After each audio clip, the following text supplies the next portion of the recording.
Richie! Hi, Sin. Hi everyone, and welcome to episode 16 of Gaming in the Yeltsin Years. And today we have a very special guest. Who is it? Well, before we reveal who it is, Richie, Yes? you know those code words that you keep questioning?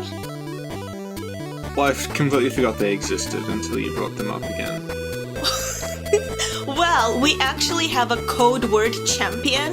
The person that gets every single code word, every single time, and they're with us today. Oh my god. Reveal yourself, code word champion. Woo! Welcome, Bryan. It's so nice to finally meet you. Fun fact, Bryan can actually recite all the code words by heart. No, I can't. A lie. So today, on this Gaming in the Yeltsin Years, we're gonna talk about a little jam that some people may be aware of. Right. Yeah.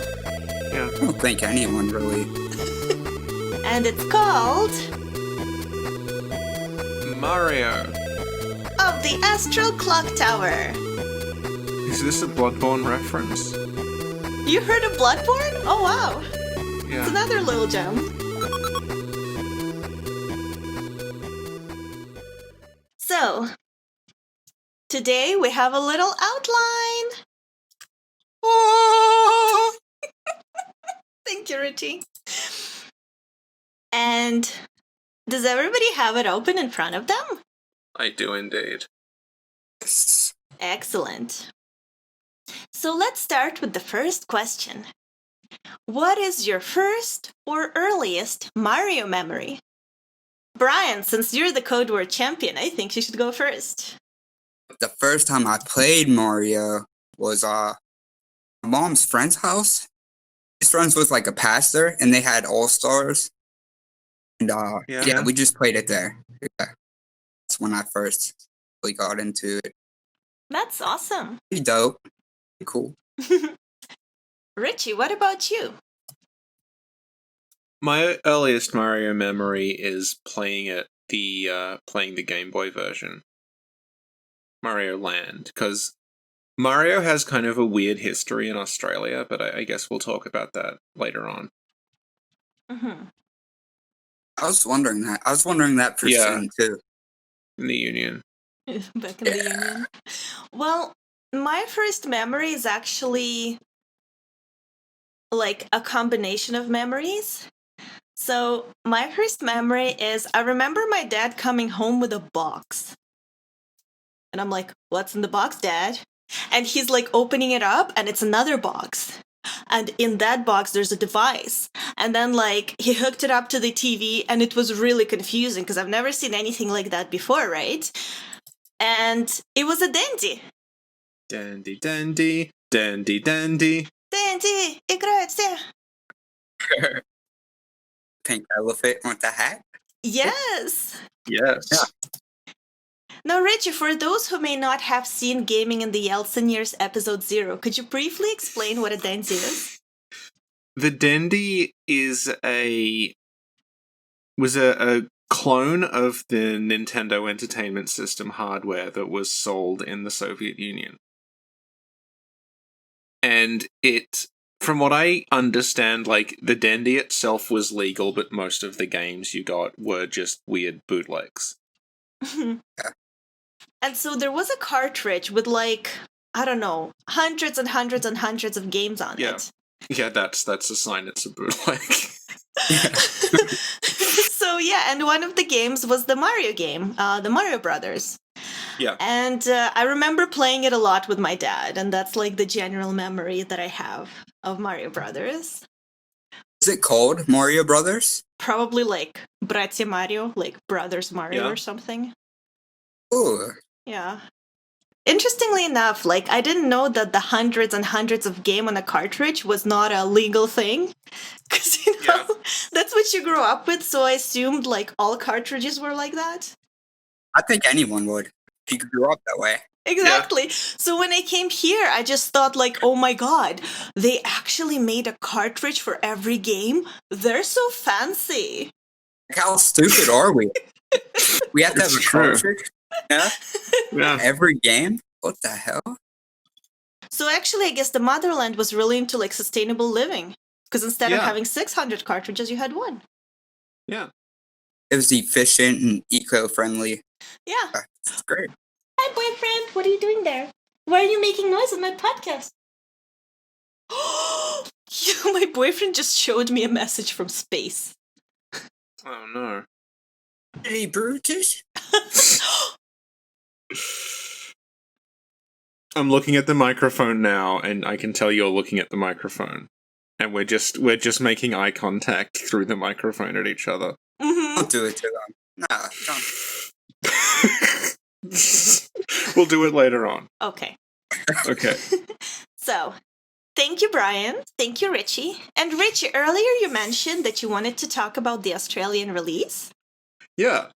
Go ahead.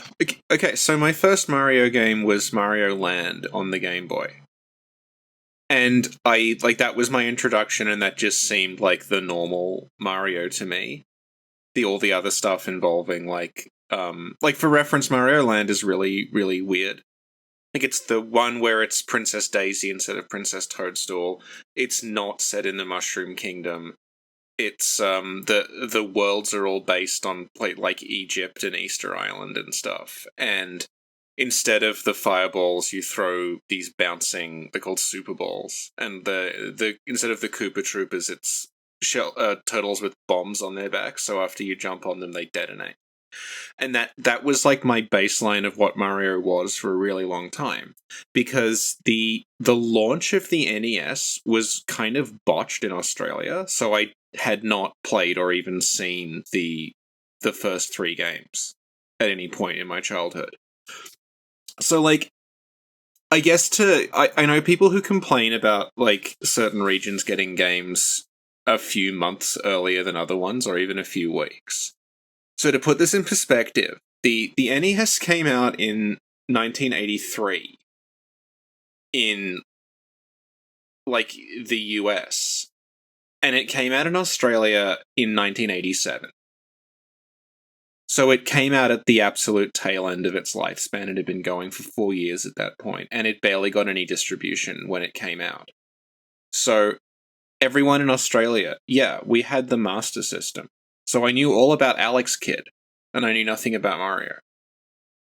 And then that kind of flipped in the next hardware generation, because after that I didn't know anyone with a Mega Drive, and everyone had a Super Nintendo. Sorry, so what year did the Australian Dandy come out?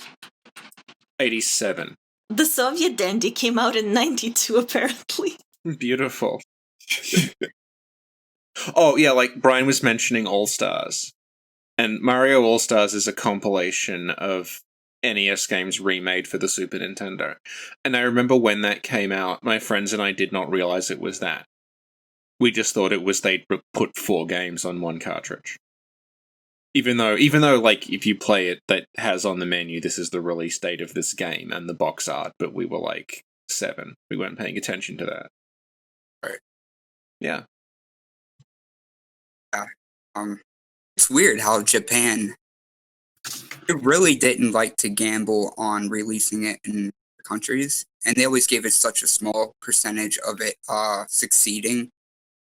Yeah. So, and I noticed Australia is really bad. They get stuff so late. It's ridiculous. Yeah, and like that went on until like the PS2 era. Ah, Yeah. you guys were like always like the last thought of Japan. I don't know why.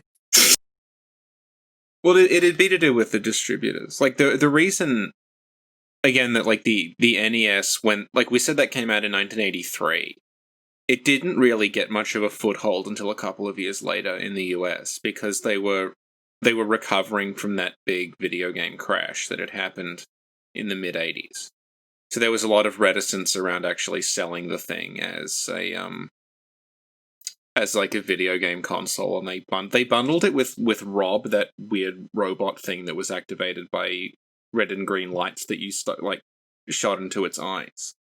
Because that way they could sell it as, like, that's why they called it the entertainment system. Because they were trying to sell it as, like, this is like a home entertainment deck, it's not a video game. Right.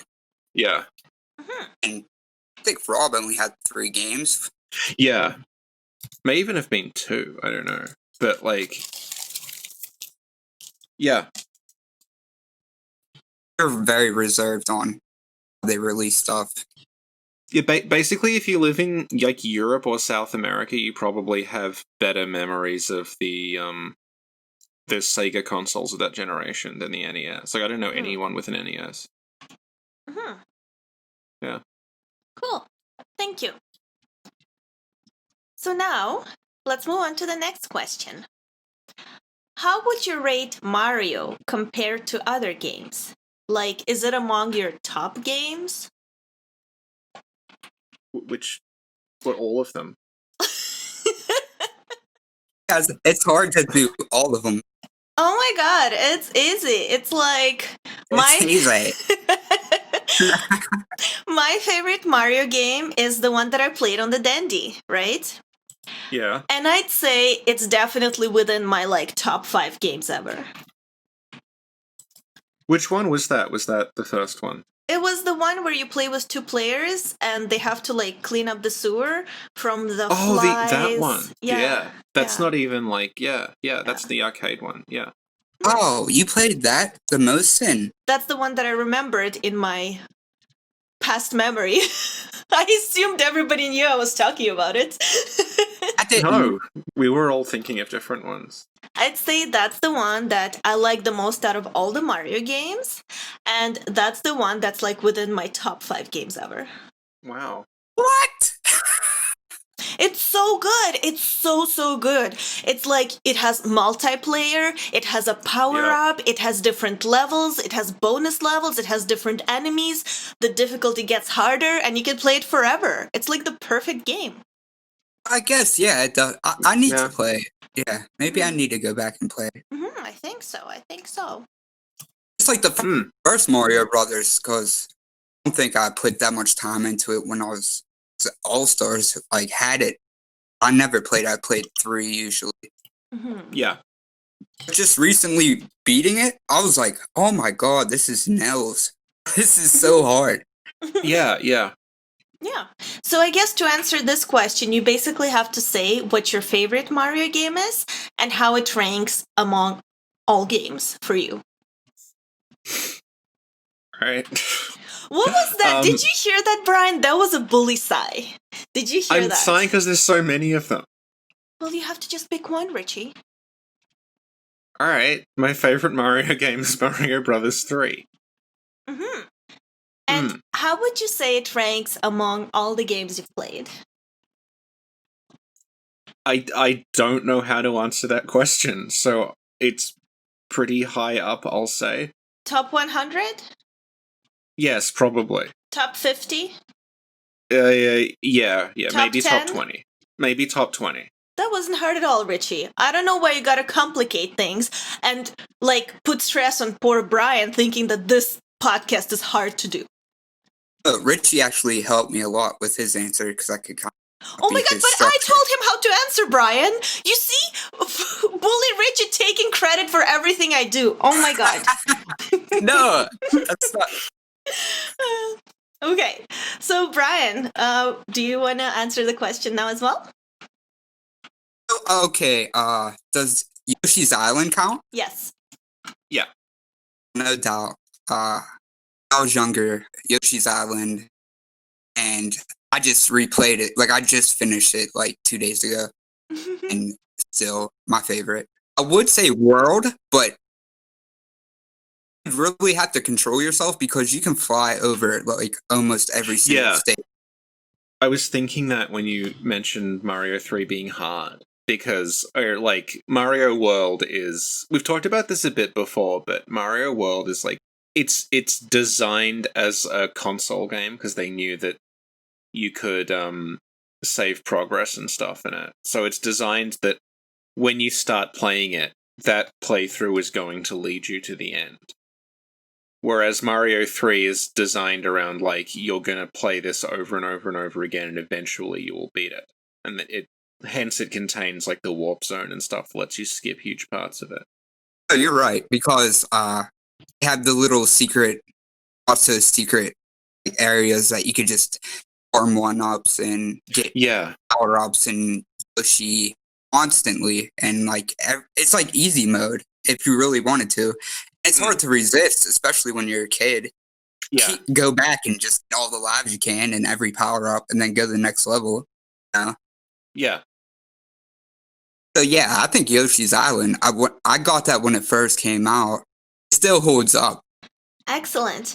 And how would you say it ranks among, like, all the games you played? Yeltsin, I would say about top 20. Oh, nice. Nice. Wow. Yeah. Good job, Mario. He's Well, actually, good job, Yoshi. true. Mm-hmm. We talk about like how such an enigma Mario actually is. Like how many games and references and how long he's been around. Yeah. It's ridiculous. It's In preparation for this, I looked some stuff up, but I also watched some YouTube videos about Mario history and Mario lore, and there's a lot. Yeah. I watched a lot of Did You Know? Did you know? Yeah. Stupid little facts. Like, I even showed my grandma a picture of him. Uh-huh. Just to see, and she couldn't guess his name. She was like, "Oh, you used to play that, my husband played that. What was that called? Blah, blah." Aww. And she called Link Robin Hood. But, That's so cute. She knew his face. She knew his face. So I think he's like the most recognized. Yeah. Yeah. You know who I'm getting. Yeah, that is very cute. Okay, so let's talk about the general history of Mario games. Interestingly enough, Mario did not make a first appearance in his own game. Oh, he did not? No. And he was not called Mario either. So Mario first shows up in the arcade game Donkey Kong. And in that, he's just called Jumpman. And he still has the same design as we know now. And the reason he looks like that he has that very simple design, is so they could draw him with a very small number of pixels. So the reason he's got the mustache is that they wouldn't have to differentiate the nose and the mouth. And the reason he's got overalls is that they could draw his arms and his body 2 different colors. Huh.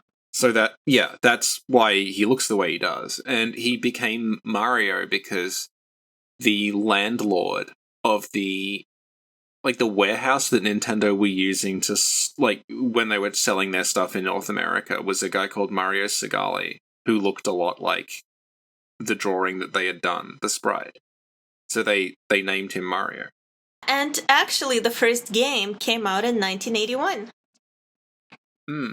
That's a long time ago. I was about -4 years old when it came out. I was -3. Bryan was probably like -12. I was -8. Time does fly. It's so weird how he was a villain and became like a mascot for Nintendo. But apparently, Miyamoto had ambitions for him to begin with, because from my sources that I've seen, he wanted to call him Mr. Video in every game that would have him in it. So he would be a mascot called Mr. Video, which I'm so glad they did not do. And for designing the game, the people that were working on it apparently called him Osan. I don't know if that's how you pronounce it, but it roughly translates to middle-aged guy. He knew he'd be Mario, and like 500 games and Korean appearances and cartoons, movies, and All part of his master plan. it was. But yeah, that's all. Awesome. Okay. And so Mario in the game Donkey Kong Jr. in 1982 In this one, he's actually like a villain. He's captured Donkey Kong, and you have to rescue him. That's what I was saying. It was weird to make him a villain after a Jumpman. Well, actually, it makes sense. It's like Deep Lore, it's a story of revenge, because Donkey Kong, I guess, kidnapped the princess in the first one, right? And here, it's like they're showing you what happens on the other side. So like once Mario defeated Donkey Kong, well, it's not like everything was good. It's just that the cycle continues, you know? It's a Souls-like, is what you're saying. Yes. Actually, I don't know if we'll get into it later, but Mario's an asshole. And there's videos out there like Mario's a sociopath. Like, well, actually, you're not wrong, because think about it. When you play any Mario game, I guess except for like the first two, you go to somebody's like kingdom and then you kill everyone. Yeah. That's kind of not nice. when you get into the lore, it's even more crazy. Yeah? Like the original lore. Yeah. Do you want to tell us a bit about it? I'll read it. Okay. One day, the kingdom of a peaceful mushroom people was invaded by the Koopa, a tribe of turtles famous for their black magic. The quiet, peace-loving mushroom people were turned into mere stones, bricks, and even old horsehair plants. Ooh. Mushroom Kingdom fell into ruin. Only one who can undo the magic spell on the mushroom people and return them to their normal selves is Princess Toadstool, the daughter of the Mushroom King. Fortunately, she is presently in the hands of the great Koopa Turtle King. Mario, the hero of the story, maybe, people's plight, and sets out on a quest to free the Mushroom Princess, the evil Koopa, and restore the fallen kingdom of the Mushroom People. You are Mario. It's up to you to save the Mushroom People from the black magic of the Koopa. So if everyone was turned into blocks and turtles and piranha plants, which they called horsehair plant, you're just killing them on your way to save her. Right? Is that wrong? Yeah. No, that I remember reading that and it freaking me out as a child. Oh, wow. It was so I had disturbing. no clue about that until like a couple years ago. I bet. It's crazy. Yeah. Like, oh, this guy turned into a block. Who's my neighbor? You know, I just smashed him. A mushroom. Kicked my neighbor. He turned into a turtle. I kicked him into another turtle. Do you want a potential like way out of that? Okay. The way I've seen this rationalized is that the ones who got turned into blocks became the item blocks, and that's why they give you items, because they're helping you. So it's like a self-sacrifice. Oh my god! No, because you don't break them, because they just like yes, it get is. used up. You basically punch the life force out of them. You kill them and take their soul. It's like their soul came out. Yeah. Yeah, their soul. Oh my god. And you get big. like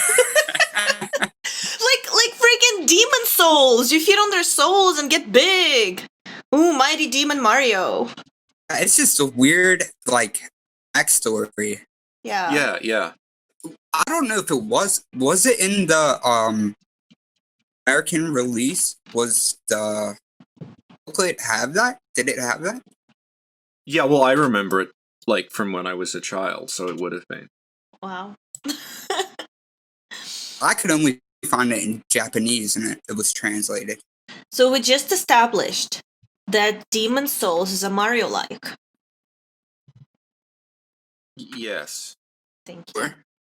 Okay. So, as we mentioned, there are a lot of games on the outline here. But generally speaking, Mario was basically in all genre of games ever made. Yes.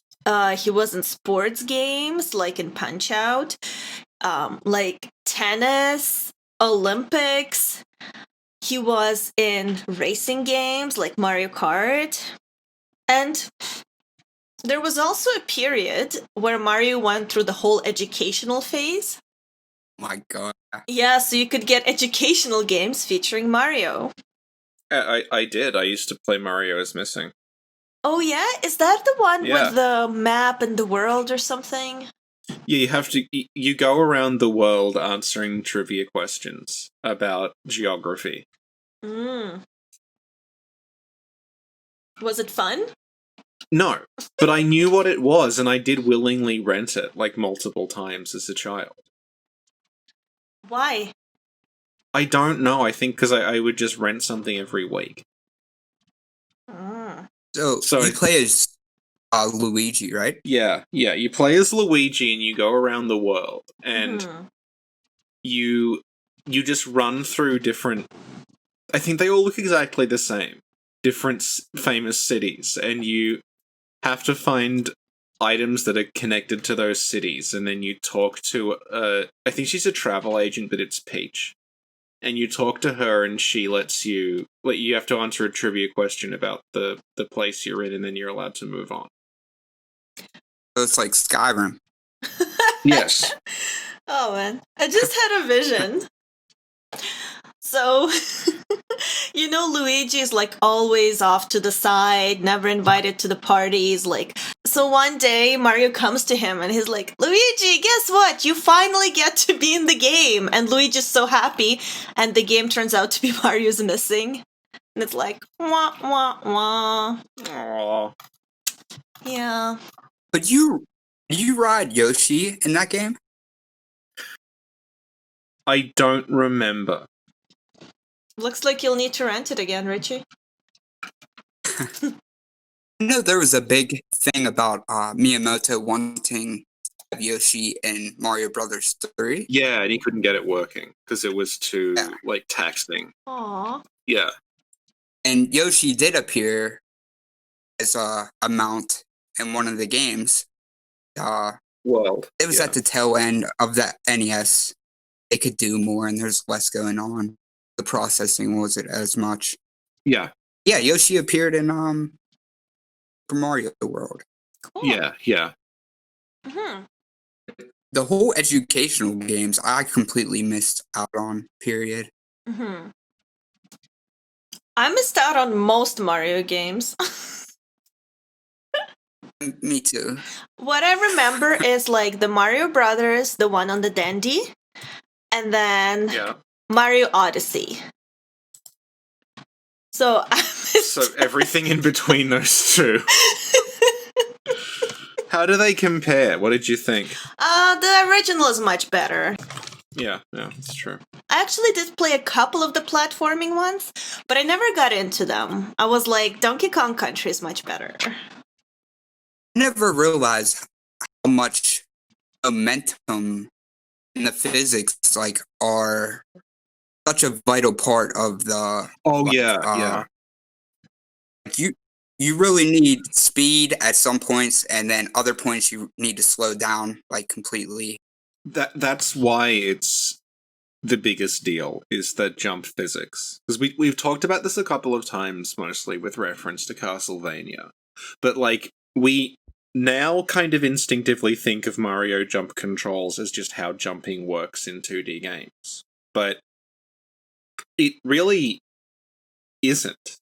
You would have to sit down and actually develop that, because a lot of games prior to that, they either wouldn't have jumping at all, or you would tap the button once and then you would automatically jump in this pre-calculated parabola over the net. Like Donkey Kong works like that. There's one jump height in Donkey Kong, and it just becomes about timing. I know if I jump at this point, I'll go over the barrel. But Mario it introduces the idea that no, you can, if you hold this thing down, you will jump higher, and you can change direction mid-jump, and it the way that momentum and gravity works in that is so influential that people don't realize that it actually had to be created specifically by a group of developers. And in regards to that, if you went from Mario 3 to Mario 1, there is such a difference you can tell. Because if you get too used to Mario 3's physics or momentum, then you go to 1, it's what the hell? I thought there was something wrong with my controller.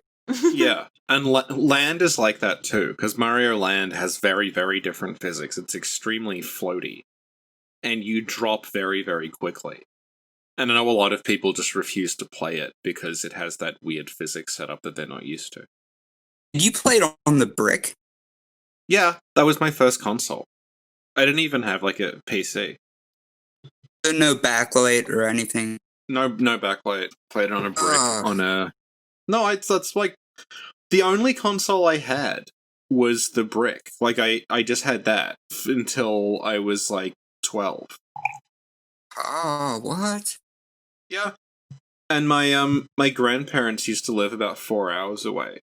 So what would happen is every time we went to see them, I'd be allowed to rent a Game Boy game. So consequently, I have played like so many just fucking weird Game Boy games. Because I was stuck with them in a car for 4 hours and I couldn't do anything else, so I forced myself to finish them. I mean, I did the same. Yeah. I was always a generation behind, and then I'd get like maybe the leftovers of whatever Yeah. my uncle or my pap had. Mhm. Yeah. But yeah, Mario Land is so odd. I was watching gameplay of it today, and I was just like, "What the hell, dude?" Yeah. Well, Mario Land was made by a different group of Nintendo developers called R&D 2, who handle like the more, I guess, experimental stuff Nintendo does. And that's kind of why the Mario Land games end up becoming the Wario Land games, because they start just playing around a bit more. Like, It was 3, and then 4 became Wario. no, 3 is Wario. Because it goes like, it's Mario Land 2. And then Mario Land 3 is called Wario Land 3. And then from then on, it's just Wario Land. And they also did WarioWare and stuff. And you can sort of tell that like they're playing around a bit with what you can do with. They're ignoring the conventions. Because like the Mario Land games, they're like we said, they're not set in the Mushroom Kingdom. There is no Peach. There is no Toad. There is no Yoshi. You are just going to weird places. Like the first one we mentioned, like that's set in like the worlds in that are like it's Egypt and then the Bermuda Triangle and then Easter Island and then just China. And it has like shoot 'em up stages in it where you're in a submarine. And like the enemies are things you've never seen before. They're like the turtles explode instead of having shells that you kick. The final boss is a purple alien in a mech.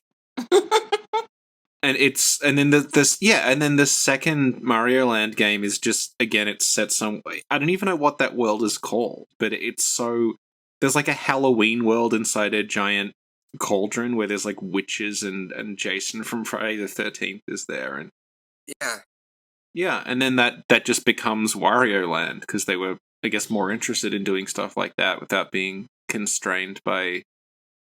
And then that becomes WarioWare because they're just playing around with all these ideas. I'm kind of glad they did that because had some WarioWare games that weren't too bad, and they're really weird. Yeah, no, what I like Wario more than Mario, honestly, as a character. Really? He's just Why? a total. Because he's just he's just greedy and stupid, but in a way that is completely harmless because all he wants to do is buy food. Yeah, and drink, and he's like he does what he wants in a unapologetic way. That's why I find him charming. Yeah. So he's basically living my dream life. No, it is, because like he does these sort of Indiana Jones style adventures where he's robbing tombs and stuff, but his motivation is, oh, there's going to be all you can eat steak night later. Oh my god, yes! I need to pay for it. Oh my god, I need to meet Wario. Can Wario come on the podcast? Yeah, I feel like you'd get on quite well. Okay. Oh my god. And Richie, where do I want to live? A giant brass koala. Gold. Gold. You want the next level up from that. Yeah. That beautiful koala. I guess something we could talk about is how we talked about Wario's character. Mhm. And like Mario's character has also changed because if you look at stuff from before like the mid 90s, the first kind of decade of Mario, it's assumed that he's like a big like 40-year-old guy from Brooklyn. And if you listen to him talk, he's like, "Hey Luigi," like that. Yeah. And he doesn't become kind of like cutesy until I don't know. Well, Mario 64 is where they start giving him like the voice and everything. Mm. I actually played Mario 64 in the mall. Mm-hmm. I didn't like it very much. I was like, I don't get it. Donkey Kong Country is much better. Was it like when they had the demos that you could play for free? Yeah, exactly. You just chill in the mall in a lineup and then you play it and you're like, that wasn't worth it. Right. Actually, I played Glover a lot more. Yeah. Over. Purposely. Yeah. I don't know why I didn't like Mario 64 as much, but I did play it a good bit. Hmm.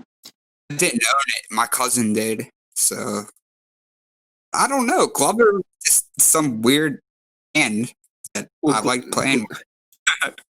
Glover is in many ways the spiritual prequel to Celestial Hacker Girl Jessica, which Sin streamed Oh, it's so good. last week. Yes. Yeah. Yeah. Best Souls game of the decade. Okay. Richie, what did you think of Mario 64? I remember it had that thing that Mario World had, where you could basically just skip the difficult parts because it was based on how many stars you collected, and I was able to just collect the easy stars and beat the game that way. And I didn't go back and do the hard. Like, I completely skipped several of the courses because I just thought I'm not going to be able to do this. Mm-hmm. And I didn't do the more difficult parts and get 120 stars until like I think maybe like almost 10 years after it came out. I went back to it and actually 100%ed it. Mm-hmm. And I don't know, because I feel like one of the things about Mario World, which we brought up before, is that they make this big deal out of you revisit the levels and they all have secret exits. And they make this big deal about how, like, you can figure out the secret of each level, then there's an additional exit that branches off until all the levels sort of, like, you get this very complicated map screen with all these interconnecting pathways.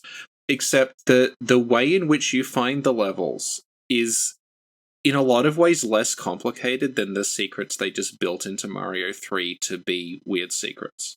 In Mario World, the answer to pretty much every secret exit is that you either need a specific color of Yoshi to fly over something or break something, or you just need to find, like, a pipe that leads you to a key. Whereas in Mario 3, you have all of this just incredibly hyper-complicated stuff, like if you hold this button down on this color of block, and then you run behind the exit screen, you get this item that like, lets you skip ahead. Or there's really odd ones where it's like, you have to get the last digit of your coin counter has to both be the same digit, and then that digit also has to be divisible by that has to be like times 100 is equal to the final 3 digits of your score, just stuff like that, to find the weird stuff in Mario 3. And it feels like Mario World sort of stepped back from that. At Mario And I World, don't- you find yeah. the secret exit before even finding the regular exit first. Yeah. Yeah. And like you were saying, you could go back and you could like just farm power-ups and stuff, whereas Mario 3 had things it had the Goomba shoe that's in I think 2 levels, maybe even 1. But there's just a shoe lying around and you jump in it, and for that level you're in a shoe. And it just never comes back again. Or like you can get a suit that makes you into one of the hammer throwing turtles that's I think in it twice or 3 times total. Whereas if that were Mario World, you could just go back and get 100 of them if you wanted to. So, like, yeah. Mm-hmm.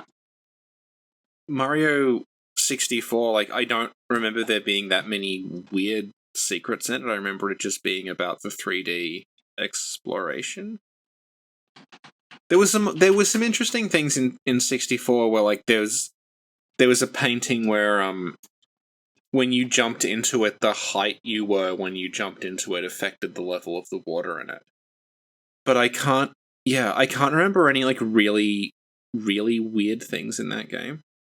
My experience with the game is practically the same. Yeah. Because I would just go to the levels that I knew and I liked and just do those ones. And yeah, if I went to TikTok clock, I think that's what it's called. That yeah. I could never beat it, so I would just be like, no, I'm not doing that one.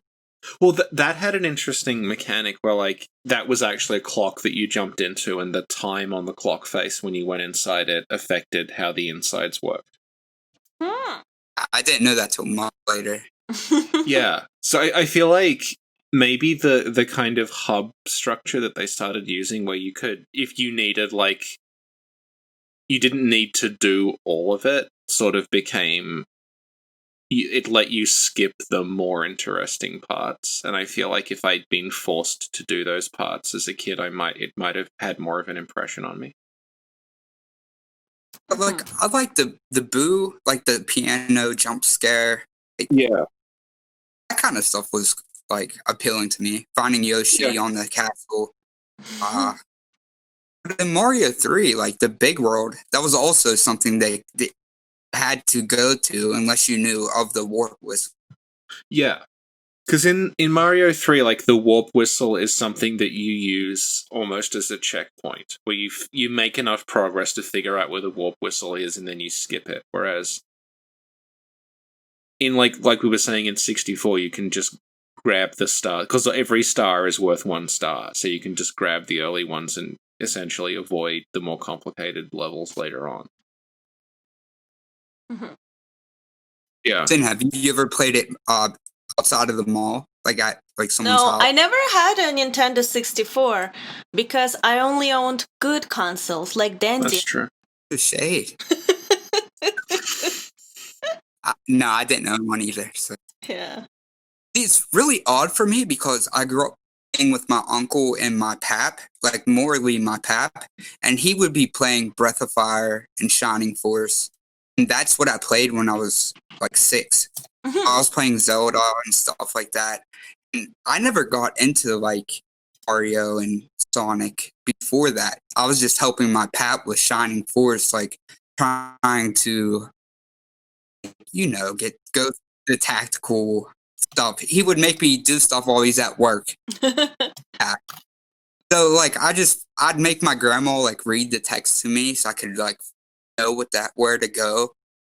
So yeah, I just felt like really behind. I didn't start playing Mario games till I was like in my like preteens, be a little bit before that. So I don't have like a big emotional attachment to Mario games. Yeah. Like a lot of people probably do. Yeah, I have an attachment to the very first one. The Mario Brothers on the Dendy, but other than that, not really. Yeah, I just grew up with it always being there, but I know people who are older than me who, when it first landed, were like, they talk about it as this almost revelatory experience that things could control and look that way. Mm-hmm. But if you grow up with it always being there, it's sort of, you just accept it as normal. Yeah. And I think that's why they went to 2D again from 3D, because they wanted to pull back that generation. 3D was too much for them. Yeah, maybe, yeah. They started the new Super Mario World, which was 2D again. Maybe guided towards that generation players. They're like, my 3D is too strong for you, traveler. You cannot handle my 3D. Well, it can be overwhelming, especially to like an older person, you know? I remember when I first played 64, I didn't realize you had to use the stick. I was pressing the control pad Oh. and wondering why he wasn't moving. Oh. Okay. Awesome. Another thing I wanted to mention earlier, that one of the other genre of games that Mario went through was like art games. Yeah. Oh yeah. Do you know what I found yesterday when I was cleaning out the garage? You found a dead Mario? I found the mouse pad from Mario Paint. Oh my goodness. The Super Nintendo mouse pad. Wow. That's amazing. Yeah. I'll go take a photo of it. You can use it as the background. Nobody gives a shit. It's true. Hey. Me. You guys play that? I mean, I never played it, but I saw like commercials or something, I guess, with like Mario music and Mario Maker. Oh, Maker, yeah. Maker's very artistic. Well, but Maker's like a level designer thing. You're telling Mario me Paint level was design is not like an art, Richie? It is, yes. Thank you. You can animate. You could draw pictures. You could try to animate them, like jankily. The Yeah. most thing that I used it for was the music maker. Yeah, yeah. And that Music Maker has been recreated a bunch of times online. You can do Mario Paint covers of song. Yeah. Yeah, every song has been covered on Mario Paint. That's why. Yeah. That's cool. Do you have any fond memories of any art Mario games, Brian? Yeah, just the Mario Paint and messing around with the music. I never owned it. It was at another cousin's house. Every time I'd go over there, I'd be like, it's either Castlevania or that. Cool. My main memory of Mario Paint is you could only save, I think, 1 or 2 images total on that. There were 2 slots you could save into. And it had in the back of the manual, like, we know you can only save 2 things, but if you want to record them, here's how to hook up a VCR and record it onto a tape. And that is actually where I learned how to record game footage for the first time. Oh, wow. Oh, that's what's up. It's really good. Yeah. Too bad you don't do that anymore. Yeah, I was Yeah. just thinking that. I'm like, oh, could you take that program and record some footage for those solo videos you're not working on? Yeah. Didn't I send you, like, 900 megabytes of Winter Lantern footage yesterday? In HD with no HUD. I think there's a message from Space for Richie. Uh-huh. Fuck yeah. Thank you, Richie. Thank you, Brian. Okay. So, Richie, tell us about the name origins. Well, we talked about Mario's origin, where he's named after Mario Segale, who died a couple of years ago. So, Oh. I know. The name Luigi, which is obviously a real Italian name, they picked because it sounds like the Japanese word Ruigi, which means similar. So the idea is there's Mario, and then there's the similar to Mario character, who's Luigi. Basically, Mario and Mario 2. Well, yeah, because the thing is, like, when they introduced Luigi, he's just Mario with a different color scheme. He doesn't have the taller, thinner look that we're used to. Who was it that wrote the name Origins? Was that Bryan or Sen? Me. Do you want to talk about Koopa's name? Yeah. Koopa, the King Koopa, Bowser. It was Koopa, and Miyamoto wanted to have a turtle as like enemy in this game, and he decided to name him after a dish. Like I don't know if it's like specifically I think it's a Korean dish, but I don't know how you pronounce these. Richie, can you help? I don't know. A dish called. Which one are we looking at? The other dishes? Oh, a dish called Goopa? I'm guessing that's probably Goopa, because it would be Koopa, Goopa. Because they all sound like Koopa. Yeah. Koopa, and the one they end up using is Cuppa. Yeah. And like I said, he wanted him to be in the turtle family. Like, he already knew that off the bat. His design was actually inspired from The Ox King, which I'd never seen, the animated movie, A Journey to the West, Right. which I should see it. It looks good. Yeah. I guess, like, it's a common trope in Japanese stuff to name someone after food, so it sort of makes sense.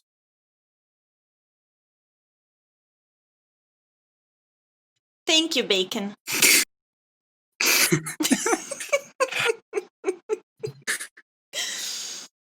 Do you want to talk about any other names? I know a lot of, like, the Koopalings names are, like, 80s references. Yeah. Like, the translator from the US or whoever pretty much made every single Koopaling's name a reference to some kind of pop band or, like, Yeah. composer or something popular. Yeah, they're called like Iggy and Lemmy. Iggy, Ludwig, Lemmy. So the enemy names part is interesting if you grew up with the Game Boy ones, because in the NES ones, if you played those in the West, they gave everything new names. So like the things we know of as Koopa Troopers, they're called Noko Noko in the Japanese ones, and the things that we call Goombas are called Kuribos. But the Game Boy ones didn't bother translating the names. You just got given the Japanese name. So when I played the games, I just knew everything as like... They weren't called Noko Noko, they was the weird Game Boy ones. They were called Noko Bon. The idea is it's like a Noko Noko with a bomb on it, so it's Noko Bon. And they were all named after onomatopoeia, so they'd be called like Gan Gan and stuff like that. Just these really like Japanese sounding names. And it wasn't until way later on that I started calling them. Like the piranha plants in the Game Boy One are just called Paku Paku flowers. So it wasn't until like much later on that I started calling them by the accepted names. Thank you, Richie. So before we go, we're gonna talk about one more thing. That thing being Mario 2. This is something that I can only do with you. Alright, this is very special for me and for everyone listening. Sin. This is in no way rehearsed. Did you know that Mario Brothers 2 was originally a different game called Doki Doki Doki? Doki Panic?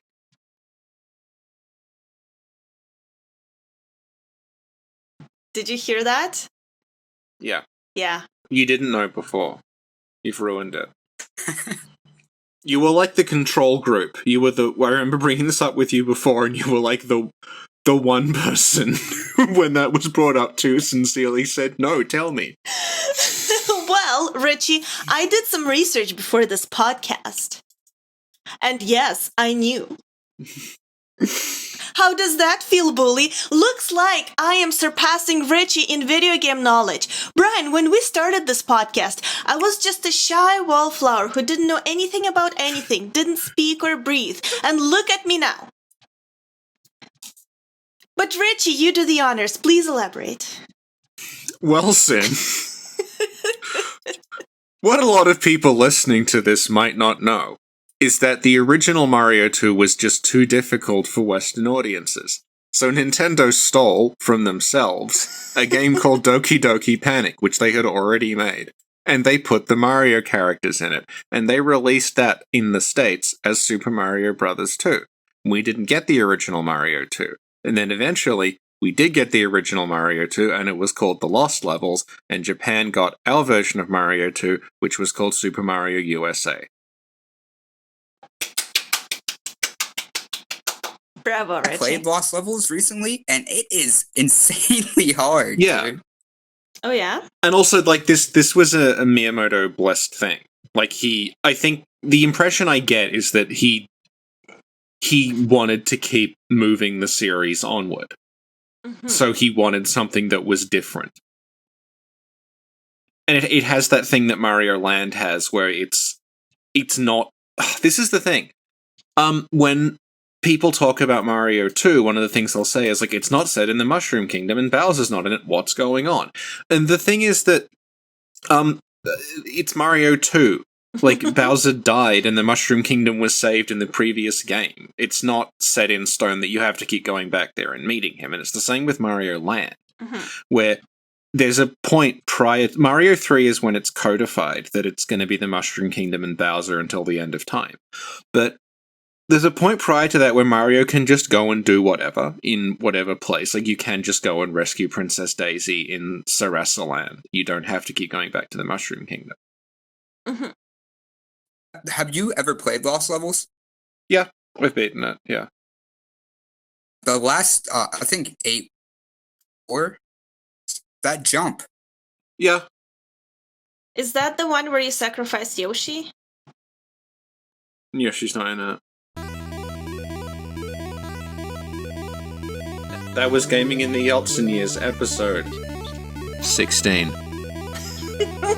Mario Brothers, with special guest Bryan, the code word champion. Woo! Bryan, do you have any social media or online stuff you want to promote?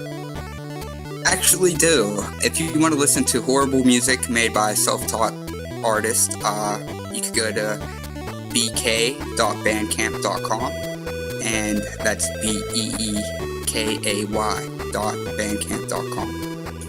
And I just uploaded my first album.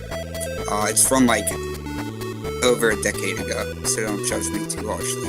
Aw, that's awesome. But I'll keep uploading. Yeah, we'll check it out. Yay!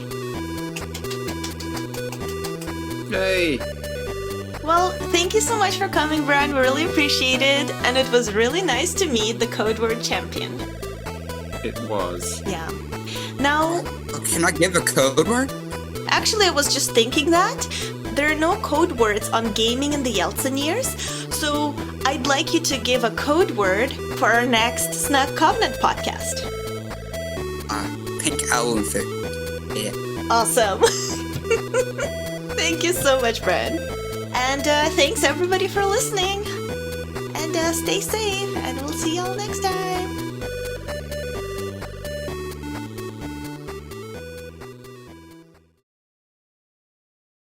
3 a.m. later, everyone. I was playing SimCity at the mall.